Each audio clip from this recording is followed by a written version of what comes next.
ವಿಚಾರಕ್ಕೆ ಸಂಬಂಧಪಟ್ಟಂಗೆ ಏನೋ ಗುಂಡಿನ ದಾಳಿ ಆಗಿದೆ ಅನ್ನುವಂತ ಮಾಹಿತಿ ಬಂದಿದೆ ಸರ್. ತಾವು ಭೇಟಿ ಮಾಡಿದ್ರೆ ಏನ್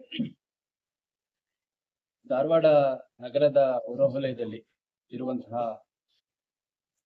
ಕಡಸಿನಕೊಪ್ಪ ಅನ್ನುವಂತ ಒಂದು ಗ್ರಾಮ, ಅಲ್ಲಿಗೆ ಹತ್ತಿರವಾಗಿ ನಮ್ಮ IIIT ಇದೆ. ಅಲ್ಲಿ ಒಂದು 3 ಎಕರೆ ಜಮೀನ್ ಏನಿದೆ, ಆ ಜಮೀನು ಡೆವಲಪ್ ಮಾಡ್ಲಿಕ್ಕೆ ಅಂತ ಡೆವಲಪರ್ ಮತ್ತೆ ಲ್ಯಾಂಡ್ ಓನರ್ ಆ ಸ್ಥಳಕ್ಕೆ ಹೋದಂತ ಸಂದರ್ಭದಲ್ಲಿ ಅಲ್ಲಿ ಆ ಭೂಮಿ ಕುರಿತಾಗಿ ಸ್ವಲ್ಪ ಗೊಂದಲ ಇದೆ, ದಾಖಲಾತಿಗಳು ಕ್ವಶನ್ ಇದಾವೆ ಮತ್ತು ಅಲ್ಲಿ ಪೊಸೆಷನ್ ಅಲ್ಲಿ ಬೇರೆ ಇದ್ದಾರೆ ಅನ್ನುವಂಥದ್ದು ಗೊಂದಲ ಉಂಟಾಗಿದೆ. ಗೊಂದಲ ಉಂಟಾದಂತ ಸಂದರ್ಭದಲ್ಲಿ ಇವರು ಅಲ್ಲಿ ಯಾವ್ದು ಮಾತುಕತೆಗೆ ಅವಕಾಶ ಕೊಡದಲ್ಲೇ ನಾವು ಡೆವಲಪ್ ಮಾಡೋದೇ ಅಂತ ನಿಂತಾಗ ಯಾರು ಪೊಸೆಷನ್ ಇದ್ರು ಅವ್ರ ಕುಟುಂಬ ಸದಸ್ಯರು ಮತ್ತೆ ಕೆಲ ಸಂಬಂಧಿಕರು ಗ್ರಾಮಸ್ಥರನ್ನ ಅಲ್ಲಿಗೆ ಸ್ಥಳಕ್ಕೆ ಕರ್ಸ್ಕೊಂಡಿದ್ದಾರೆ. ಆ ಸಂದರ್ಭದಲ್ಲಿ ಒಂದು ಗೊಂದಲ ಉಂಟಾಗಿ ಅದ್ರ ಜೊತೆಗೆ ಪರಸ್ಪರ ಸಂಘರ್ಷ ಆದಂತ ಸಂದರ್ಭದಲ್ಲಿ ಯಾರು ಡೆವಲಪರ್ ಇದ್ದಾನೆ, ಡೆವಲಪರ್ ಜೊತೆಗಿದ್ದಂತ ಒಬ್ಬ ಪ್ರೈವೇಟ್ ಗನ್ಮೆನ್ ಅವನು ಏರ್ ಫೈರ್ ಮಾಡಿದ್ದಾನೆ, ಮತ್ತೆ ಎತ್ತಗಡೆ ಫೈರ್ ಮಾಡಿದ್ನೋ ಒಬ್ಬ ವಿಠಲ್ ಅಂತ 24 ವರ್ಷದ ಹುಡುಗ, ಅವನ ಕಿರುಬೆರಳ ಹತ್ರ ಒಂದು ಗುಂಡು ತಾಗಿದೆ ಅನ್ನುವಂಥದ್ದು ನಮಗೆ ಮಾಹಿತಿ ಬಂದಿದೆ. ಈ ಕುರಿತಾಗಿ ನಾನು ಸ್ಥಳಕ್ಕೆ ಕೂಡ ಭೇಟಿ ನೀಡಿದ್ದೀನಿ, ನಮ್ಮ ಅಧಿಕಾರಿಗಳು ಕೂಡ ಸ್ಥಳಕ್ಕೆ ಭೇಟಿ ನೀಡಿದ್ದಾರೆ. ಮತ್ತೆ ಇಲ್ಲಿ SDM ಅಲ್ಲಿ ವಿಠಲ್ ಹುಡುಗ ಏನಿದ್ದಾನೆ ಅವನು ಚಿಕಿತ್ಸೆ ಪಡ್ಕೋತಾ ಇದ್ದಾನೆ. ಅವನಿಗ ಪಾದದ ಹತ್ರ ಒಂದು ಗುಂಡು ಬಿದ್ದಿದೆ ಅಂತ ಹೇಳಿದೆ, ಅದನ್ನ ವೆರಿಫೈ ಮಾಡ್ತಾ ಇದ್ದಾರೆ. Is completely out of danger. ಮಾತಾಡ್ತಾನೆ, ನಾನು ಕೂಡ ಮಾತಾಡ್ಸ್ತೀನಿ. ಡಾಕ್ಟರ್ಗಳು ಕಾಲಿಗೆ ಪೆಟ್ಟು ಬಿದ್ದಿದೆ ಅಷ್ಟೇ, ಬೇರೆ ಏನು ಇಂಜುರೀಸ್ ಇಲ್ಲ ಅಂತ ಹೇಳಿದ್ರು.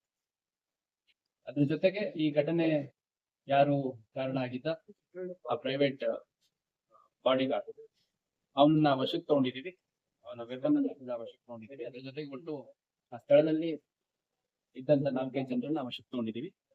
ಈಗಷ್ಟೇ ಫಿರ್ಯಾದಿ ದಾಖಲಾಗ್ಬೇಕು. ಕಂಪ್ಲೇಂಟ್ ರಿಜಿಸ್ಟರ್ ಆದ ತಕ್ಷಣ FIR ಆದ ತಕ್ಷಣ ಯಾರ್ಯಾರು ಈ ಕೃತ್ಯಕ್ಕೆ ಕಾರಣೀಭೂತರಾಗಿದ್ದಾರೆ ಅವರೆಲ್ಲರನ್ನು ವಶಕ್ಕೆ ತಗೊಳ್ಳುವಂಥದ್ದು, ವಿಚಾರಣೆಗಳು ಪಡಿಸುವಂಥದ್ದು, ಯಾರ್ಯಾರ ಮೇಲೆ ಆರೋಪ ಸಾಬೀತಾಗುತ್ತೆ ಅವ್ರನ್ನ ದಸ್ತಗಿರಿ ಮಾಡುವಂತ ಕ್ರಮ ಕೈಗೊಳ್ಳಲಾಗಿದೆ. ಕೊಲೆ ಪ್ರಯತ್ನ ಮತ್ತು ಆರ್ಮ್ಸ್ ಆಕ್ಟ್ ಇದರಲ್ಲಿ ನಾವು ಕಂಪ್ಲೇಂಟ್ ಅನ್ನ ಕೊಡ್ತಾ ಇದ್ದೇವೆ. ಕಂಪ್ಲೇಂಟ್ ಅನ್ನು ತಗೊಂಡು ಮುಂದಿನ ತನಿಖೆಯನ್ನ ಮಾಡ್ತಾ ಇದ್ದೇವೆ. ನಾನು ಸಾರ್ವಜನಿಕರಲ್ಲಿ ಮತ್ತು ಮಾಧ್ಯಮ ಇಲ್ಲಿ ಯಾರಿಗೆ ಗುಂಡಿನ ಪೆಟ್ಟು ಬಿದ್ದಿತ್ತು, ಅವ್ರು ಕಾಲಿಗೆ ಪೆಟ್ಟು ಬಿದ್ದಿತ್ತು, ಅವ್ರು ಔಟ್ ಆಫ್ ಡೇಂಜರ್ ಮತ್ತೆ ನಾನು ಮಾತಾಡ್ಸ್ಕೊಂಡ್ಬಿಟ್ಟಿದ್ದೀನಿ. ಮುಂದಿನ ಟ್ರೀಟ್ಮೆಂಟ್ ಮಾಡ್ತಾರೆ. Is completely out of danger. ಕಾಲಿಗೆ ಪೆಟ್ಟು ಬಿದ್ದಿರೋದು ಬೇರೆ ಯಾವ್ದು ಪೆಟ್ಟಾಗಿಲ್ಲ. ಯಾವುದೇ ಗೊಂದಲ ಮತ್ತು ವದಂತಿಗಳಿಗೆ ಕಿವಿ ಕೊಡಬಾರ್ದು. ಏನೇ ಕ್ಲಾರಿಫಿಕೇಶನ್ ನಾನೇ ವೈಯಕ್ತಿಕವಾಗಿ ಖಂಡಿತ ಕ್ಲಾರಿಫಿಕೇಶನ್. ಡೆವಲಪರ್ ಹೆಸರುಗಳೆಲ್ಲ ಗೊತ್ತಾಗುತ್ತೆ. ಈಗ ನಮ್ಗೆ ಸದ್ಯಕ್ಕಷ್ಟೇ 1-2 ಹೆಸರು ಈಗ ತಿಳಿದು ಬಂದಿದೆ.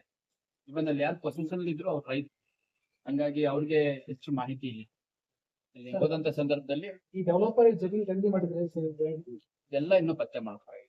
ಈಗ ಅಲ್ಲಿ ಸ್ಥಳಕ್ಕೆ ನಮ್ದೇ ಜಾಗ ಇಲ್ಲಿ ಡೆವಲಪ್ ಮಾಡ್ತೀವಿ ಅಂತ ಹೋದಾಗ ಅಲ್ಲಿ ಪೊಸಿಷನ್ ಇದ್ದು ರಿಜಿಸ್ಟರ್ ಮಾಡಿ ಇಷ್ಟೇ ಇನ್ಸಿಡೆಂಟ್.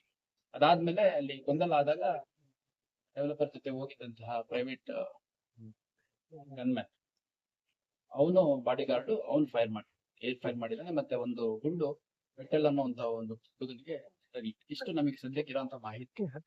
ನಾನು ಸ್ಥಳಕ್ಕೆ ಹೋದಂತ ಸಂದರ್ಭದಲ್ಲಿ ಅಲ್ಲಿ ಯಾರು ಪೊಸಿಷನ್ ಇತ್ತು ಅವ್ರು ಹೇಳಿದ್ದು ಇದು ಕೊಲೆ ಪ್ರಯತ್ನ ಮತ್ತು ಆರ್ಮ್ಸ್ ಆಕ್ಟ್ ಸೇರಿದಂತೆ ಕಂಪ್ಲೇಂಟ್ ಕೊಡ್ತೀವಿ ಅಂತ ಅಲ್ಲಿ ಅವರ ಪರ್ಚೇಸ್ ಕೂಡ ಇತ್ತಂದು ಅದನ್ನೇ ಹೇಳಿದ್ರು. ಈಗಷ್ಟೇ ಇನ್ನು ಠಾಣೆಗೆ ಬಂದಿದೆ. ಅವ್ರೇನ್ ಕಂಪ್ಲೇಂಟ್ ಕೊಡ್ತಾರೆ ಆ ಪ್ರಕಾರ ಅಗತ್ಯ ಕಾನೂನು ಕ್ರಮ ಕೈಗೊಳ್ಳಿ. ಆರೋಪಿಗಳು ಯಾರು ಏನಾದ್ರು ಆರೋಪಿಗಳು ಈಗ ನಮಗೆ ಸದ್ಯಕ್ಕೆ ಇನ್ನು ಕಂಪ್ಲೇಂಟ್ ಅಲ್ಲಿ ಕೊಡ್ತಾ ಇದ್ದಾರೆ. ನಮಗೇನು ಯಾರ್ಯಾರ್ದು ಹೆಸರು ಹೇಳಿದ್ರು ಅವ್ರನ್ನ ವಶಕ್ಕೆ ತಗೊಳ್ಲಿಕ್ಕೆ ಈಗಾಗಲೇ ಪ್ರಯತ್ನ ಮಾಡ್ತಾ ಇದ್ದೀವಿ. ಯಾರೇ ಆರೋಪಿ, ಯಾಕಂದ್ರೆ ಗೊಂದಲ ಇದ್ದಂತ ಸಂದರ್ಭದಲ್ಲಿ ಅವರು ಸ್ಥಳೀಯ ಪೊಲೀಸ್ ಠಾಣೆಗೆ ಬರುವಂತದ್ದು ಅಥವಾ ಡಾಕ್ಯುಮೆಂಟ್ಸ್ ಅಲ್ಲಿ ತೊಂದರೆ ಇದ್ರೆ ಕೋರ್ಟ್ಗೆ ಹೋಗುವಂಥದ್ದು, ರೆವಿನ್ಯೂ ಅಥಾರಿಟೀಸ್ ಅಪ್ರೋಚ್ ಮಾಡುವಂಥದ್ದು ಮಾಡ್ಬೇಕು. ಅದ್ ಬಿಟ್ಟು ಅಲ್ಲಿ ಗುಂಪು ಸೇರಿದಂತ ಸಂದರ್ಭದಲ್ಲಿ ಅಲ್ಲಿ ಗೊಂದಲ ಉಂಟಾಗುವಂಥದ್ದು, ಸಂಘರ್ಷ ಉಂಟಾಗುವಂಥದ್ದು, ಅದರಲ್ಲಿ ವೆಪನ್ ಯೂಸ್ ಮಾಡೋದು ಎಲ್ಲ ಟೋಟಲಿ ನಾಟ್ ಅಕ್ಸೆಪ್ಟಬಲ್. ಈ ಒಂದು ಘಟನೆಗೆ ಕಾರಣ ಆಗಿರುವಂತ ಯಾರೇ ಇದ್ರು ಅವ್ರ ಮೇಲೆ ಅಗತ್ಯ ಕೈಗೊಳ್ಳ.